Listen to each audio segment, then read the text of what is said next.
कार्तिक महीने की प्रतिदिन पूजा विधि, पूरे महीने पूजा का नियम बनाएं और कौन सा पाठ मंत्र का जाप करें जिससे नारायण और माता लक्ष्मी की कृपा होगी। क्योंकि कार्तिक का महीना नारायण और लक्ष्मी की पूजन का विशेष महत्व है। जो भक्त विधि विधान से दीपदान करते हैं, पूजन करते हैं, स्नान करते हैं और पूरे महीने का संकल्प लेते हैं तो नारायण और माता लक्ष्मी दोनों कृपा बरसाती हैं। तो इससे जुड़ी जानकारी विधि के साथ, पूजा सामग्री के साथ मैं आपको शेयर कर रही हूँ। तो वीडियो को लाइक और कमेंट में ना श्रीमन नारायण का नारा ज़रूर लगाइएगा। कार्तिक महीना 18 अक्टूबर से 15 नवंबर तक है और आपको 18 से 15 नवंबर तक नियम को रखना है। कार्तिक महीने में अपने घर के मंदिर में, अगर आप मंदिर में बिछा सकते हैं पीला कपड़ा, या चौकी पर ऐसे विष्णु भगवान, माता लक्ष्मी, शालीग्राम, लड्डू गोपाल जो शंख मंदिर में रखते हैं उन्हें भी, ये सभी चीज़ें चौकी पर रखिए। आपके पास विष्णु भगवान की मूर्ति ना हो, फोटो ना हो, तो आप लड्डू गोपाल को रखिए। शालीग्राम ना हो तो कोई बात नहीं, मेरे पास जो जो तस्वीर मूर्ति है नारायण की, मैं उन्हें सब चौकी पर सजाया है। पूजा सामग्री में पान का पत्ता जरूर रखना है, क्योंकि पान का पत्ता जो है नारायण, माता लक्ष्मी, सभी देवी देवताओं को प्रिय है। तो पान का पत्ता हमें, जनेऊ जरूर रखना है पहले दिन, और आपको जैसे बृहस्पतिवार, पूर्णिमा और एकादशी के दिन जनेऊ चढ़ाइएगा। पीला चंदन, अक्षत, इत्र और आपके पास कमल गट्टा जरूर होना चाहिए आपको माता लक्ष्मी को चढ़ाने के लिए। धूप बत्ती, दीपक, और भोग के लिए आपको जो है, जैसे बृहस्पतिवार है तो चने गुड़ का भोग लगा दीजिए, लड्डू का भोग लगा दीजिए। और जैसे लड्डू गोपाल को तो आपको अपने रसोई घर से बना बना के भोग लगाना ही है, तो ये सब भोग रखिए। और तुलसी ज़रूर रखिए, क्योंकि नारायण को तुलसी प्रिय है।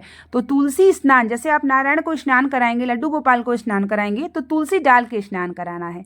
आपको स्नान करने के बाद 18 अक्टूबर से अपनी चौकी तैयार कर लेना है। सूर्य भगवान, तुलसी माता को जल देने के बाद इसी तरीके से चौकी को तैयार करिए और संकल्प लीजिए नारायण के सामने कि आप विधि विधान से पूजन सुबह शाम करेंगे।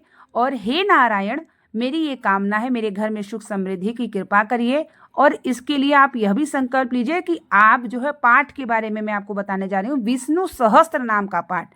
विष्णु सहस्त्र नाम का पाठ प्रतिदिन सुबह या शाम किसी भी समय दीपक जला के जरूर पढ़िएगा। और साथ में माता लक्ष्मी की कृपा प्राप्त करने के लिए कनक धारा स्तोत्र का पाठ और श्री सूक्त का पाठ।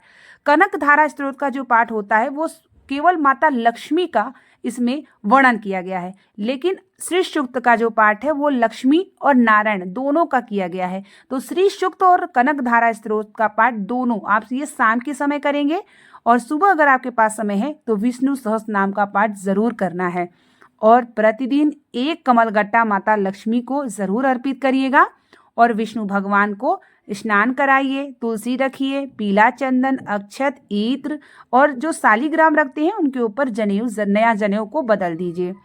अक्षत एकादशी के दिन नहीं चढ़ाना है, यह ध्यान रखिएगा। तुलसी माता को रविवार के दिन, एकादशी के दिन स्पर्श नहीं करना, ना तोड़ना है, पहले से आप मंगा के रख लीजिएगा। और उसके बाद आपको एक माला मंत्र का जाप, ओम नमो भगवते वासुदेवाय का नमः का जाप करना है। और ओम महालक्ष्मी नमः कमल गट्टे से आपको एक माला करना है। लक्ष्मी की जो पूजन है वो शाम के समय करिए। आप जब शाम की पूजा करेंगे तो एक दीपक जला के श्री सूक्त, कनक धारा स्तोत्र का पाठ और एक माला लक्ष्मी जी का करिए। सुबह कर लीजिए विष्णु सहस्त्र नाम का पाठ और ओम नमो भगवते वासुदेवाय के मंत्र का जाप। विष्णु भगवान की सुबह आरती करिए, शाम के समय आप माता लक्ष्मी की आरती कर सकते हैं।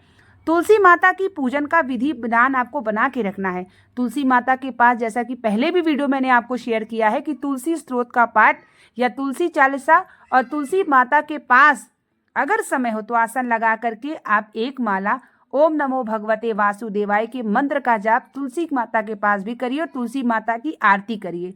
इसका नियम बनाते हुए आपको शाम के अपने घर के मंदिर में माता लक्ष्मी की भी पूजन करनी है। कार्तिक महीने में अगर आपने इस तरीके से पूजन का नियम बना लिया पूरे एक महीने, तो माता लक्ष्मी की, नारायण की, दोनों की कृपा होगी। तुलसी आपको पहले से रखना है, जैसे आपको रविवार और एकादशी के दिन नहीं तोड़ना है, तो ये बात ध्यान रखिएगा। स्नान किया हुआ जल पूरे घर में छिड़किएगा। आप प्रसाद के रूप में भी ले सकते हैं। लड्डू गोपाल के लिए तरह तरह के प्रसाद के रूप में रसोई घर से बना के खिलाइएगा। और इसी तरीके से सुबह की नियम पूजा का बना लीजिए और शाम की पूजन का। तो थोड़ा समय जो है ना, आप शाम की पूजा जैसे 6:30 बजे के बाद आप शाम की पूजा का नियम बनाइएगा। और अपने मुख्य द्वार पे दीपक, इससे जुड़ी जानकारी मैं अलग से वीडियो शेयर करूंगी कि देहरी पूजन कैसे करें, मुख्य द्वार पे कैसे दीपक जलाएं। और शाम के समय तुलसी पूजन करने के बाद फिर आप अपने घर के मंदिर में पूजन करिए। पहले तुलसी पूजन कर लीजिए, तुलसी के नीचे दीपदान, भोग, लाल पुष्प ये सभी अर्पित करने के बाद वहां पर पाठ करिए और ओम नमो भगवते वासुदेवाय के मंत्र का जाप करिए। तुलसी के नीचे तुलसी स्तोत्र का पाठ करना है और ओम नमो भगवते वासुदेवाय का मंत्र जाप तुलसी माता के पास शाम के समय करिए और उनसे प्रार्थना करिए कि हमारे घर में धन, वृद्धि, सुख, संपत्ति, संतान सुख सभी कृपा बरसाइए। यह वहां आप करिए और फिर शाम के समय अपने घर के मंदिर में भी माता लक्ष्मी का श्रेष्ठ सूक्त, कनकधारा स्तोत्र का पाठ और आरती करिए, क्षमा प्रार्थना करिए। बिल्कुल सरल है। जैसे आप पूजन अपने घर में मंदिर में शिव जी की करते हैं, हनुमान जी करते हैं, वो जितने भी पूजन करते हैं उसके नियम के साथ आपको नारायण की पूजन करना है। जैसे सुबह अगर आपने घर के मंदिर में शिवलिंग रखे हैं तो उन्हें स्नान करा लीजिए, हनुमान जी रखे हैं उन्हें पूजन करिए, भोग लगाइए, माता जी रखिए, सबका भोग लगाने के बाद पूजन करने के बाद आपको साथ में सुबह नारायण की पूजा और शाम के समय आप पूजा तो करते ही हैं तो दीपक जला के माता लक्ष्मी की प्रार्थना करिए। कार्तिक के महीने में ना नारायण की पूजन, दीपदान पूजन करने से विशेष महत्व होता है और नारायण की कृपा भी जरूर प्राप्त होती है। तो इसी तरीके से आप पूरे कार्तिक के महीने में नियम बना के रखिए और नारायण और माता लक्ष्मी की कृपा जरूर होती है। बृहस्पतिवार के दिन पीला चंदन डाल के नालू गोपाल को स्नान कराइए। थोड़ा सा जो है उसमें केसर अगर आपके पास हो तो वो भी डाल के स्नान करा लीजिए, या पीला चंदन हो सूखा वाला तो वो डाल के बृहस्पतिवार के दिन और एकादशी के दिन, एकादशी के दिन भोग में आपको जो है मखाने की खीर का भोग लगाना चाहिए।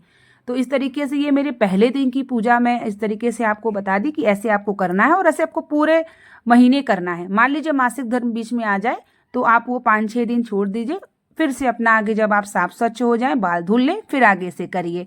तो उसमें कोई ऐसे नहीं, लेकिन क्षमा प्रार्थना जरूर करिएगा पूजन करने के बाद।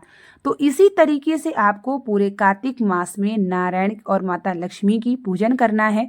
अगली वीडियो में दीपदान से जुड़ी जानकारी हम शेयर करेंगे कि कहाँ कहाँ दीपदान करना चाहिए, कैसे कौन कौन से वृक्ष की पूजन करना चाहिए। इससे जुड़ी जानकारी मैं आपको अपने YouTube चैनल पे जल्द से जल्द शेयर करूंगी। तो उम्मीद करेंगे कि वीडियो आपके लिए काफ़ी हेल्पफुल होगी।